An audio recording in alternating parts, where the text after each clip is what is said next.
యేసుక్రీస్తు ప్రభును అంగీకరించినప్పుడు, యేసుక్రీస్తు ప్రభుతో సమాధానపడినప్పుడు, ఆయన రక్షణ భాగ్యాన్ని స్వీకరించినప్పుడు నీ మీద ప్రతి శాపాన్ని, ప్రతి అపరాధాన్ని దేవుడు కొట్టివేసి నిన్ను ఆయన విడుదల చేశారు. నీకు విముక్తినిచ్చారు ఆయన.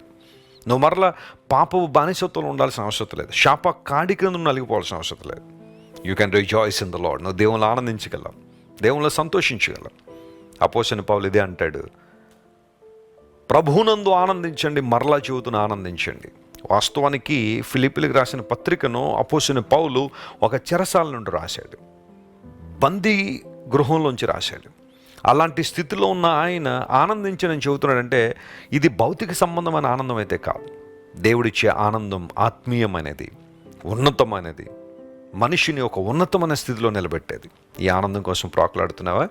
ప్రభు పిలుస్తున్నాడు. దుఃఖమును నిట్టూర్పు తొలగిపోవాలంటే ప్రభు దగ్గరికి రావాలి. ఈరోజు ఈ వాగ్దానాన్ని క్లెయిమ్ చేసుకుని ప్రభువును స్తుతించండి. అసాధారణ అద్భుతాలు మీ జీవితంలో జరుగుతాయి. ప్రార్థన చేసుకుందాం. ప్రేమగల తండ్రి, గొప్ప దేవా, నీకు స్తోత్రాలు. నీవు మాకు ఇచ్చిన విమోచనను బట్టి నీకు వందనాలు. మా దుఃఖమును నిట్టూర్పును తొలగించే దేవుడు కనుక నీకు స్తోత్రాలు. మా తలల మీద నిత్యానందం ఉంటుందని వాగ్దానం చేశావు.